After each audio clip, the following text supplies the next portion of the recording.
Hey everybody, Michael Snyder here, Pacific Northwest Weather Watch. Today's July 10th, and right now we are looking at the infrared satellite imagery. And if you look at those white specks all over northern Oregon in through eastern Washington, approaching the Idaho Panhandle and BC, those are lightning strikes here. So you can see that much talked about system here that we've been dealing with for the last few days is finally on its way across the area. Thunderstorm activity to continue on into the afternoon today, and we'll take a look at these details here a little bit more in a moment.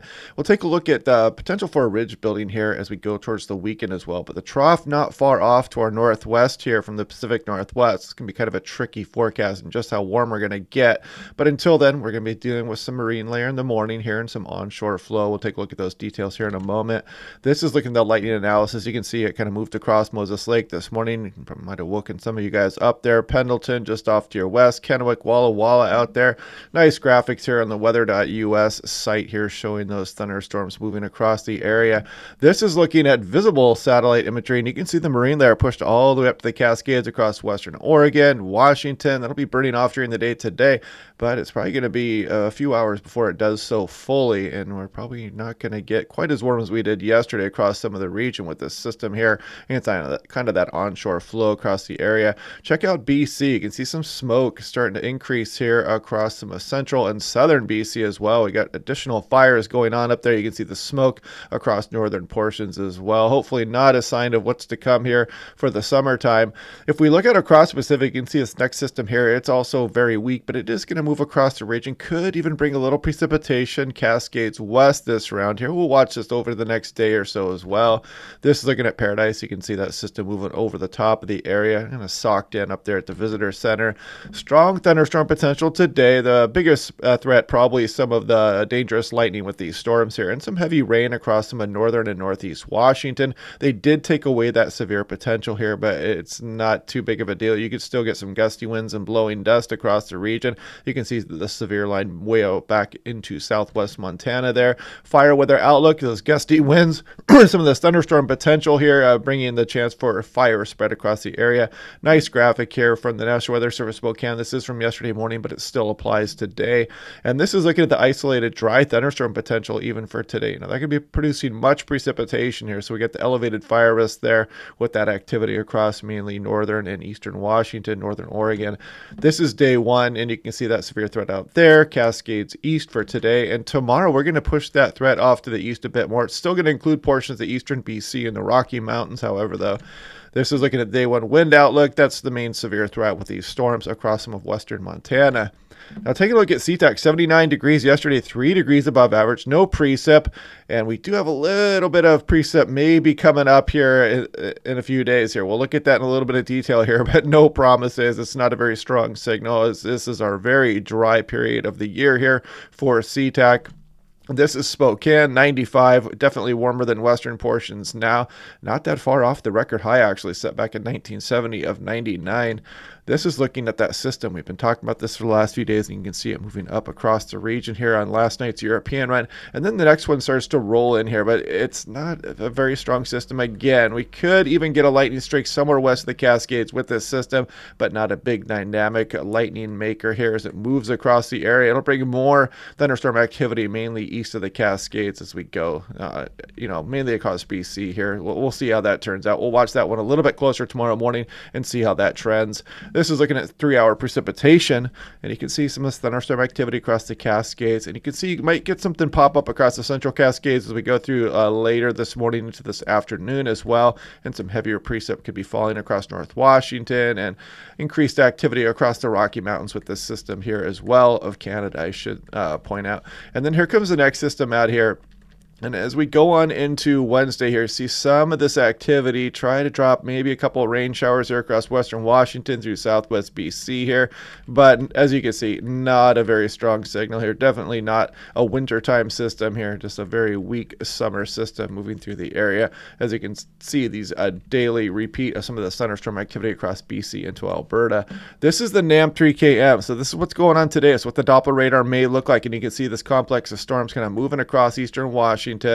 and it's going to kind of curl up towards BC here. But you might get some prolonged rainfall here across some of the North Cascades and on in through northeast Washington as this low kind of sits here and spins as we go all the way in through Tuesday morning here. Then you can see the arrival of the next fairly weak system here as we go on in towards Wednesday coming up. We'll watch that one a little bit closer tomorrow, as I've said.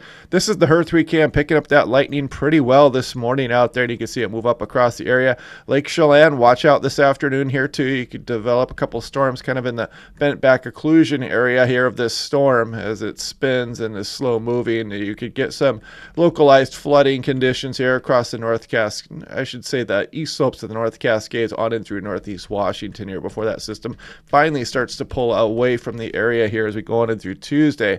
This is the excessive rainfall outlook day one, so you do have a marginal risk for some flash flood conditions here across North Washington, North Idaho Panhandle on in through western Montana. This would include BC and Alberta as well, and the Rocky Mountains up there. So heads up for that potential today. This is looking at the European for the next few days. Check out the surge down the Strait of Juan de Fuca there. Relaxes during the daytime, picks up during the evening hours here across the area. Gusty winds across some of the east slopes of the Cascades as well. Going to keep that fire danger going, especially east of the mountains here with low relative humidities and some of these gusty winds. But you can see the onshore flow here, not allowing us to warm up here through at least Thursday too much. But that story may change as we go towards the weekend. We'll look at those numbers here in a moment. Here we go, looking at the wider view of things. There's Alaska, BC, Washington, Oregon. There goes our system moving through now, causing that lightning across the area. There goes the next very weak system through the region here. Trough starts to dig out across the Gulf of Alaska here, allows the ridge to build a bit here across Pacific Northwest, and we're going to warm up somewhat. You can see the ridge really getting hold down across the southwest as well, but how far this trough, this is going to make all the difference in the world on just how much onshore flow will continue to cool us down, or will this back up even more and allow this ridge to build a little bit more, which would increase temperatures quite rapidly if it does so. So we have to watch that one closely as we go towards the weekend. This would be Saturday night shown here. This is looking at the dynamic tropopause potential temperature and just kind of showing you just very subtle weak systems here with this general troughing across much of the Pacific Northwest. You can see the ridge kind of taking hold across California, but the onshore flow never too far away. However, as we go into Friday, we try to build the ridge a little bit here, but you can see the trough not far off. So it's going to be kind of a fickle forecast here, depending on exactly where this trough and ridge set up here as we go through the weekend on in through early next week. This is looking at Seattle.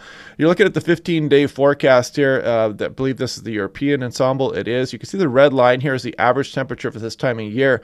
So you can see we're supposed to be above average, and you can kind of see the bump this weekend here with that potential ridge, and then maybe just average or slightly above here as we go through the extended forecast here. But you see the forecast highs as we go through the next few days as well. And this is low temperature. These are low temperatures here. The blue line, the average temperature for this time of year as we go on into mid and later July. Here we go for the Tri-Cities out there. Pasco, Washington. You can see the red is the average high for this time of year. You can see the bump towards the weekend here. And I mean, you're talking about below average temperatures as we get towards midweek, but still fairly warm. I mean, you're talking about 90 degrees plus during that time. And again, the blue line here, the average low temperature for this time of year as well. This is looking at the daily 2-meter max temperature here. So this would be for today. You can see a little bit below average here for Seattle, maybe for Portland too as well, as you can see that marine layer that was pretty well socked in here. The system moving across the area, keeping the onshore flow going.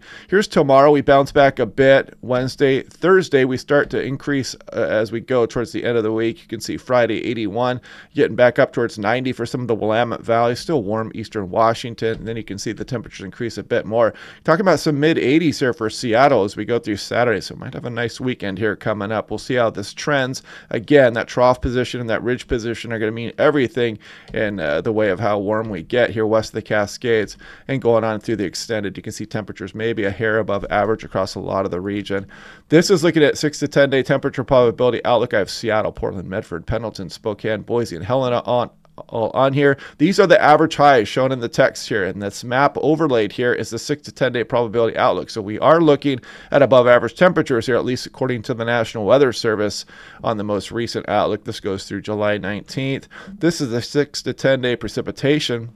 Below average for a lot of the area here, maybe a little bit more towards normal as that thunderstorm activity will be going on across some of BC during this time frame, but a big suppression of precip here across much of the west through mid-July.